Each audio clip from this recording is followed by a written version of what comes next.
All right, everybody. Good afternoon. What is going on? Hope you guys are doing well today. And we've got another ranking list to take a look at here.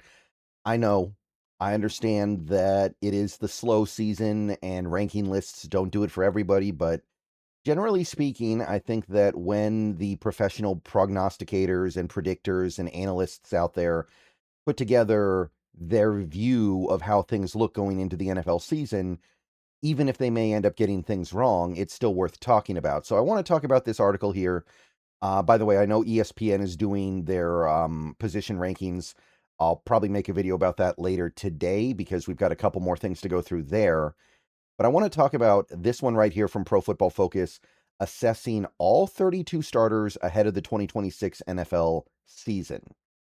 This video is sponsored by Prize Picks. And look, it does not take a genius to understand Seattle is not going to come out of this looking all that good. The Pro Football Focus did do their ranking list of starting quarterbacks about a week ago, a little less than a week ago, and they put Sam Darnold at 14th, which I think is a little bit low, but not terribly off base. But running back is going to be an area where this team is struggling, and it makes sense.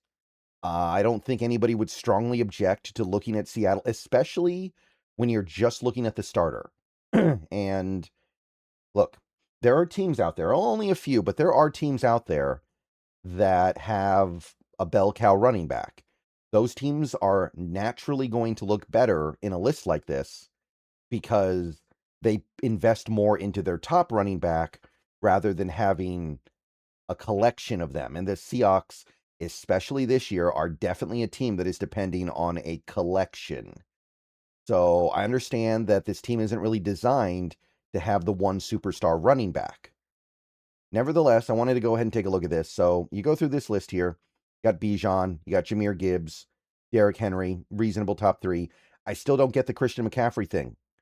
I know that he's still a really good receiver, but he is so inefficient as a running back at this point, to the point where a lot of people think he'll basically be a glorified slot receiver this year. So I don't really understand why they're still looking at him as being such a good running back. I know he's a good player, but to me, this kind of misses the idea of projecting for the future. This is more like looking at the past. Achane, Cook, Taylor, Saquon. We got our old buddy Ken Walker at number 9, which is where ESPN put him as well. So there seems to be general consensus on Walker. He is a top 10 running back, but barely. So if you want to know why Seattle wasn't willing to pay him like a top 5 running back, well, I guess he's not. And whether or not that decision will end up being correct remains to be seen. But when you look at something like this, you can kind of see, okay, good, not great. Kyren Williams in the division, number 10. So that seems to be about where people put him overall. Makes sense. You keep going through the list here, and you see a bunch of stuff that we don't really care about all that much. We've got Jeremiah Love at 23. He'll probably end up being a little bit higher than that, but he's a rookie. You got to see it first, I understand. So there's another division rivals running back. So you can see Seattle's in last place in their division, which wasn't hard to predict. But the question is, where do they ultimately land? And you keep going, you keep going, you keep going, and you get to the very bottom, and then they show up. 32nd, Jadarian Price, last place. If you like sports, then the best way to make them even better and more exciting is using the Prize Picks app, where it always feels good to be right. Prize Picks makes daily fantasy simple. Just pick more or less on your favorite players and build lineups with a few taps. Whatever sport you're into, and obviously we are now firmly into the NFL offseason, so we're all about baseball. We got some basketball, we got some hockey, whatever it is you like.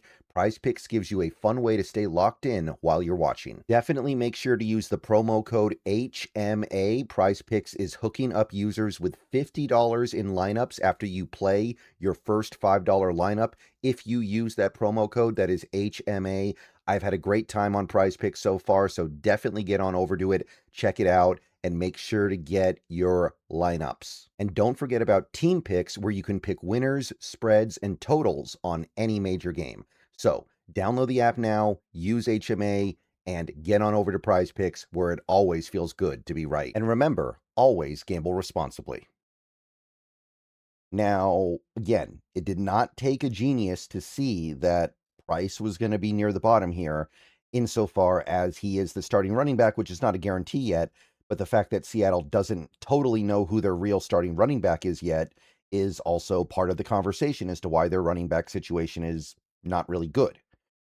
Now, one thing to note, they do have an honorable mention category, and Zach Charbonnet does show up at the bottom of that list as well. So they do give the team a little bit of credit for having depth. They do give the team a little bit of a credit for having a credible backup, who they even acknowledge may end up being the starter. And again, I find the distinction to be pointless because both guys are going to get to play plenty. But Jadarian Price is the guy they picked as the starter, and they have him last. So is that correct? Is that accurate? Is that a fair assessment of where things stand for Seattle? So the reasons why they rank Price so low are pretty clear. He did not even start at Notre Dame. He was not a featured back at Notre Dame. Jeremiah Love was the bell cow, and Price was his backup. Never amassed more than 121 carries a season in college. They do give him credit for being very efficient and also somebody that gets in the end zone a lot. But it's a little bit easier to be efficient when you're playing behind the best running back in college football. And they also point out that his ability to catch passes and produce in the running game are question marks. He didn't do it in college. He has shown the ability to maybe do it in the pros based on camp, but it's very, very early. Now, it's picking nits here. I look at Chris Rodriguez Jr., who they have at 31, who somehow, some way is the lead running back for Jacksonville this year, which I did not know they were that destitute.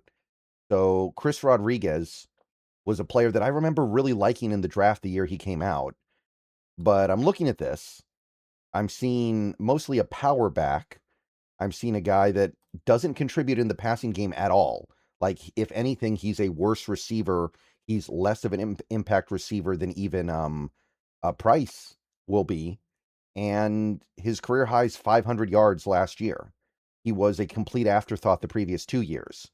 Like, is Chris Rodriguez really better than Jadarian Price?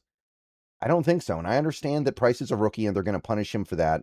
They're going to be pretty down on him until he actually goes out there on an NFL football field and proves it. But it's not like they're ranking every rookie right at the bottom of the list, right? I mean, they put Jeremiah Love at 23. I know Love is better than Price, and I know he's more highly touted than Price. I understand that. But when I look at Chris Rodriguez, I just see kind of a jag. And I don't know if Jadarian Price is a jag. I'm not enamored with him. I'm not saying he's a future superstar, but I would maybe pick nits about 32 versus 31. Now, other than that, like JCM, Aaron Jones, longtime veteran, you got J.K. Dobbins. If he can stay healthy, he's very good. Yeah, it's a little bit deficient here. So if you are wondering why some people, and there are quite a few people out there, are thinking the Seahawks are going to fall off hard this year, this is the main reason why, I think. When you see somebody like a Bucky Brooks, and I may make a video about that stuff later today, and he thinks the Seahawks are going to win 7 games this year. No, that actually happened. This is probably what they're looking at.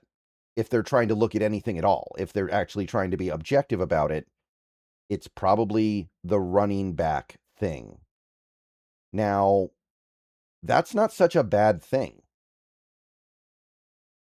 And the reason why I say that is because if there is a position in the NFL where you kind of want your team to have problems at, even for a run-first team, it is probably at running back, right?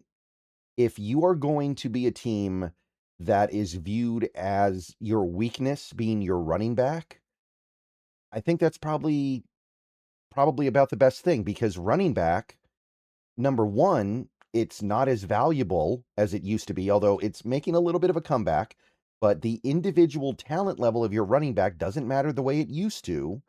And beyond that, running backs kind of come out of nowhere. Like, running backs come out of nowhere and end up being really good players fairly frequently in the NFL.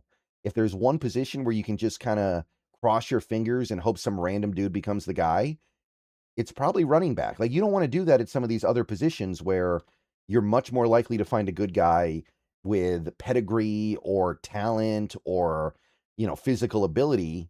That you don't really want to be wishing on a lucky star at a position like quarterback or edge rusher or cornerback so much, but running back is probably the best position to be needy at. And I know this Seattle team might be a little bit different because they are a run first team, but I think overall, this is probably the way a smart team is built. Now, sometimes you don't have to make that choice. Sometimes you can just be good everywhere. But when I look at something like this, there is a part of me that's like, hey, this is the problem. We're a run first team, and we might have the worst starting running back in football. We have the least credible running back in football, quite possibly. And that could be an issue. But then there's another part of me that's like, running backs, they really do kind of just pop out of nowhere. And there are ways to mitigate a lack of talent and ability at running back, even for a run first team. So yeah, it's a little ugly to look at. We're not loving this because, again, if we had kept Walker, we'd be in the top 10, theoretically. And Walker has been a guy that has done fairly well on Pro Football Focus recently, so this isn't a recent thing. But when you process everything, I do think that this is probably the way smart teams operate. You got to be weak somewhere most of the time. May as well be weak in a place where it's a little easier to get away with being weak. All right. See you guys later. Let me know what you think. Go Hawks. More videos coming later. But I just wanted to talk about that a little bit because PFF's going to be doing this article series all off season. It's a lot of fun. And this is going to be one area where Seattle just does not come out looking good. All right. See you guys later.